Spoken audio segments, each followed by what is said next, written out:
శ్రీ సాయి సత్ చరిత్రము 15వ అధ్యాయము.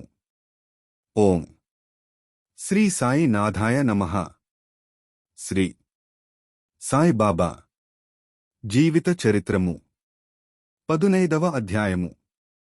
నారదీయ కీర్తన పద్ధతి. చోల్కరు చక్కెరలేని టీ 2 బల్లులు. 6వ అధ్యాయములో షిరిడీలో జరుగు శ్రీ రామనవమి యుత్సవము గూర్చి చెప్పితిమి. ఆ యుత్సవమెట్లు ప్రారంభమయ్యెను? ఆ సమయములో హరిదాసును దెచ్చుట ఎంత కష్టముగనుండెడిది.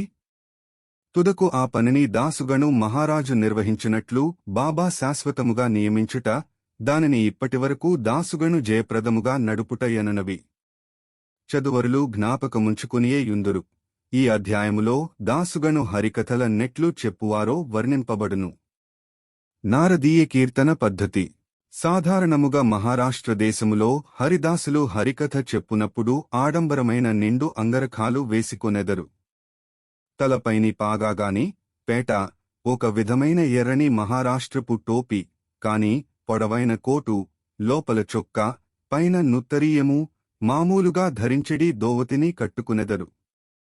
ఈ ప్రకారముగా దుస్తులు ధరించి షిరిడీలో హరికథ చెప్పుటకై దాసగను తయారయ్యెను. బాబా సెలవు పొందుటకై బాబా వద్దకు బోయెను. బాబా ఆతనితో, ఓ పెండ్లికొడుకా, ఇంత చక్కగా దుస్తులు వేసుకుని ఎక్కడకు పోవుచున్నావు అనెను. హరికథ చెప్పుటకు పోవుచున్నానని దాసుగను జవాబిచ్చెను. అప్పుడు బాబా ఇట్లనియే, ఈ దుస్తులన్నీ ఎందుకు? కోటు, కండువా, టోపీ మొదలగునవి నా ముందర వెంటనే తీసి పారవేయుము. శరీరము పైనివి వేసికొనకూడదు. వెంటనే దసుగను వానినన్నిటిని తీసి బాబా పాదముల వద్ద నుంచెను. అప్పటినుంచి హరికథ చెప్పునప్పుడు వానిని దాసుగను ధరించలేదు. నడుము మొదలు తలవరకు ఏమీయూ వేసికొనలేదు. చేతిలో చిరుతలు, మెడలో పూలమాల ధరించేవాడు. ఇది తక్కిన హరిదాసులు అవలంబించు పద్ధతికి వ్యతిరేకము. నారద మహర్షియే హరికథలు ప్రారంభించినవారు. వారు తలపైని, శరీరముపైని ఏమీయూ తొడిగేవారు కారు. చేతియందు వీణను ధరించి ఒక చోటునుంచి ఇంకొక చోటికి హరినామ సంకీర్తన చేయిచు పోవువారు. చోల్కరు చక్కరలేని తేనీరు. పూనా అహమ్మద్నగరు జిల్లాలో బాబాను గూర్చి ఎందరికీ తెలియును. గాని నానాసాహెబు చాందోర్కరు ఉపన్యాసముల వల్లనూ దాసుగను హరికథల వల్లనూ బాబా పేరు కొంకణదేశమంతయు ప్రాకెను. నిజముగా దాసుగను తన చక్కని హరికథల వల్ల బాబాను అనేకులకు పరిచయమొనర్చెను. హరికథలు వినుటకు వచ్చిన వారికి అనేక రుచులుండును. కొందరు హరిదాసుగారి పాండిత్యమునకు సంతసించెదరు. కొందరికి వారి నటన, కొందరికి వారి పాటలు, కొందరికి హాస్యము, చమత్కారము, సంతసము గలుగజేయును. కథాపూర్వమున దాసుగను సంభాషించు వేదాంత విషయములు వినుటకు కొందరు, అసలు కథలు వినుటకు కొందరు వచ్చెదరు. వచ్చినవారిలో చాలా కొద్దిమందికి మాత్రమే భగవంతునియందుగాని, యోగులయందుగాని ప్రేమ విశ్వాసములు కలుగును. కాని దాసుగను యొక్క హరికథలు వినువారల మనస్సులపై కలుగు ప్రభావ మతి సమ్మోహనకరముగా నుండెను. ఇచ్చట నొక యుదాహరణము నిచ్చెదము. ఠాణాలోనున్న కౌపీనేశ్వరాలయములో ఒకనాడు దాసుగను మహారాజు హరికథ చెప్పుచూ సాయి మహిమను పాడుచుండెను. కథను వినటకు వచ్చిన వారిలో చోల్కర్ యననతడుండెను. అతడు పేదవాడు. ఠాణా సివిల్ కోర్టులో గుమాస్తాగా పనిచేయుచుండెను. దాసుగను కీర్తన నతిజాగ్రత్తగా వినెను. వాని మనస్సు కరగెను. వెంటనే అక్కడనే మనస్సునందు బాబాను ధ్యానించి ఇట్లు మ్రొక్కుకొనెను. బాబా, నేను పేదవాడను, నా కుటుంబమునే నేను పోషించుకున లేకున్నాను. మీ అనుగ్రహముచేత సర్కారు వారి పరీక్షలో నుత్తీర్ణుడనై ఖాయమైన ఉద్యోగము లభించినచో నేను షిరిడీ వచ్చెదను. మీ పాదములకు సాష్టాంగ నమస్కారము చేసెదను. మీ పేరున కలకండ పంచిపెట్టుదును. వాని అదృష్టముచే చోల్కరు పరీక్షలో పాసయ్యెను. ఖాయమైన ఉద్యోగము దొరికెను. కనుక మ్రొక్కు చెల్లించవలసిన బాధ్యత ఎంత త్వరగా తీర్చినచో నంత బాగుండు ననుకొనెను. చోల్కరు బీదవాడు. వాని కుటుంబము చాలా పెద్దది. కనుక షిరిడి యాత్ర చేయుటకు ఖర్చు పెట్టుకునలేకుండెను. అందరికి తెలిసిన లోకోక్తి ప్రకారమెవరైన పర్వతశిఖరమునై న దాటవచ్చునుగాని బీదవాడు తన ఇంటి గడపనే దాటలేడు. చోల్కరుణ కేటులైన శ్రీ సాయి మ్రొక్కును త్వరలో చెల్లించవలెనని యాతురత గలిగెను. కావున తన సంసారమునకగు ఖర్చులను తగ్గించి కొంత పైకమును మిగుల్చవలెనని నిశ్చయించుకునెను. తేనీటిలో వేయు చక్కెరను మాని యా మిగిలిన ద్రవ్యమును దాచుటకు ప్రారంభించెను. ఈ విధముగా కొంత ద్రవ్యము మిగిల్చిన పిమ్మట షిరిడీ వచ్చి బాబా పాదములపై బడెను. ఒక టెంకాయ బాబాకు సమర్పించెను. తాను మ్రొక్కుకున్న ప్రకారము కలకండ పంచిపెట్టెను. బాబాతో తాను సంతసించినట్లు తన కోరికలన్నీయూ నానాడు నెరవేరెననియూ చెప్పెను. చోల్కరు బాపుసాహెబు జోగు గుహమందు దిగెను. అప్పుడు వీరిరువురు మసీదులో నుండిరి. ఇంటికి పోవుటకై వారు లేచి నిలువగా బాబా జోగును బిలచి ఎట్లనెను, నీ యతిథికి టీ కప్పులలో విరివిగా చక్కెర వేసి ఇమ్ము. ఈ పలుకులలోని భావమును గ్రహించినవాడై చోల్కరు మనస్సు కరగెను. అతడాశ్చర్యమగ్నుడయ్యెను. వాని కండ్లు బాష్పములచే నిండెను. తిరిగి బాబా పాదములపై బడెను. జోగు కూడా ఈ మాటలు విని టీ కప్పులలో చక్కెర ఎక్కువగా కలుపుట ఎనుదాని భావము ఏమైయుండునా యని యోచించెను. బాబా తన పలుకులచే చోల్కరు మనస్సునందు భక్తి నమ్మకములను కలుగజేయవలెనని యుద్దేశించెను. వాని మ్రొక్కు ప్రకారము తనకు రావలసిన కండ చక్కెర ముట్టినదనియూ తేయాకునీళ్లలో చక్కెరనుపయోగించకపోవుట యను రహస్యమనోనిశ్చయమును చక్కగా కనుగొనెననియూ చెప్పెను. బాబా ఇట్లు చెప్పనుద్దేశించెను, నా ముందర భక్తితో మీ చేతులు చాపినచో వెంటనే రాత్రింబవళ్ళు మీ చెంత నేనుండెదను. శరీరముతో నేనిచ్చటనున్నప్పటికీ సప్తసముద్రముల కవ్వల మీరు చేయుచున్న పనులు నాకు తెలియును. ప్రపంచమున మీకిచ్చవచ్చిన చోటుకు పోవుడు. నేను మీ చెంతనే యుండెదను. నా నివాసస్థలము మీ హృదయమునందే గలదు. నేను మీ శరీరములోనే యున్నాను.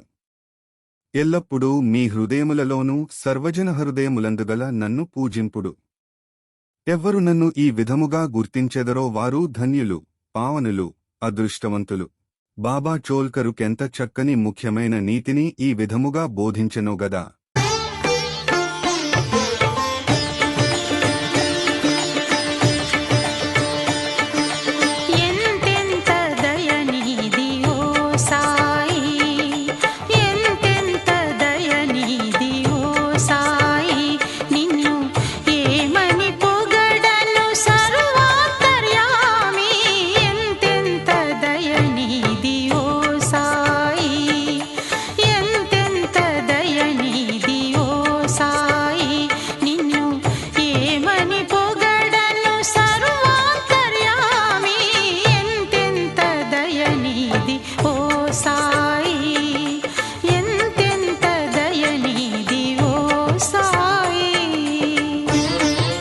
రెండు బల్లులు. ఈ అధ్యాయమును రెండు చిన్న బల్లుల కథతో ముగించెదము. ఒకనాడు బాబా మసీదులో కూర్చొని యుండెను. ఒక భక్తుడు బాబా ముందర కూర్చొని యుండెను. ఒక బల్లి టిక్కుటిక్కుమని పలికెను. కుతూహలమునకై యా భక్తుడు బల్లి పలికినదానికర్థమేమని బాబా నడిగెను. అది శుభశకునమా లేక యశుభమా అని ప్రశ్నించెను. చెల్లెలు ఔరంగాబాదు నుండి తనను చూచుటకు వచ్చునని యాబల్లి యానందించుచున్నదని బాబా పలికెను. భక్తుడు నిర్ఘాంతపోయి కిమ్మనక కూర్చుండెను. బాబా పలికిన దానిని అతడు గ్రహించలేకుండెను. వెంటనే ఔరంగాబాదు నుండి ఎవరో గుడ్లముపై సాయిబాబా దర్శనమునకే షిరిడీ వచ్చిరి. అతడింకను కొంత దూరము పోవలసియుండెను. కాని వాని గుగ్రము ఆకలిచే ముందుకు పోలేకుండెను. గుగ్రమునకు ఉలవలు కావలసియుండెను. తన భుజముపైనున్న సంచిని తీసి ఉలవలు తీసుకుని వచ్చుటకై పోవునప్పుడు దానిలోనున్న ధూళిని విదిలించెను. అందులో నుండి ఒక బల్లి క్రిందపడి ఎందరు చూచుచుండగా గోడ నెక్కెను. ప్రశ్నించిన భక్తున కదంతయు జాగ్రత్తగా గమనించుమని బాబా చెప్పెను. వెంటనే యా బల్లి తన చెల్లెలు వద్దకు సంతోషముతో పోయెను. చాలా కాలము పిమ్మట అక్క చెల్లెండ్రూ కలిసికొనిరి. కాన ఒకరినొకరు కౌగిలించుకుని ముద్దిడుకునిరి. గుండ్రముగా తిరుగుచూ నధిక ప్రేమతో నాడిరి. షిరిడీ ఎక్కడ? ఔరంగాబాదెక్కడ? గుడ్లపురవుతూ ఔరంగాబాదు నుంచి బల్లిని తీసుకుని షిరిడీకి ఎట్లు వచ్చెను? రాబోయే ఇద్దరు అక్కచెల్లెండ్రు కలియుదురని బాబా ముందుగానే ఎట్లు చెప్పగలిగెను? ఇది ఎంతయు బహుచిత్రముగానున్నది. ఇది బాబా సర్వజ్ఞుడని నిరూపించుచున్నది. ఉత్తర లేఖనము. ఎవరైతే ఈ అధ్యాయమును భక్తిశ్రద్ధలతో నిత్యము పారాయణ చేసెదరో వారి కష్టములన్నీయు శ్రీ సాయినాథుని కృపచే తొలగును. ఓం నమో శ్రీ సాయినాథాయ నమః. శాంత్యః శాంత్యః శాంత్యః. 15వ అధ్యాయము సంపూర్ణము. 2వ రోజు పారాయణము సమాప్తము. సద్గురు శ్రీ సాయినాథార్పణమస్తు. శుభం భవతు. తొలగించినావు వ్యాధులు ఊధితో, వెలిగించినావు దివ్యలు నీటితో. తొలగించినావు వ్యాధులు ఊధితో, వెలిగించినావు దివ్యలు నీటితో. నుడులకు అందవు నుతులకు పొంగవు, నుడులకు అందవు నుతులకు పొంగవు. పాపాలు కడిగేసే పావన గంగవు. ఎంతెంత దయనీది ఓ సాయి, ఎంతెంత దయనీది ఓ సాయి. నిన్ను ఏమని పొగడను సర్వాంతర్యామి. ఎంతెంత దయనీది ఓ సాయి, ఎంతెంత దయనీది ఓ సాయి.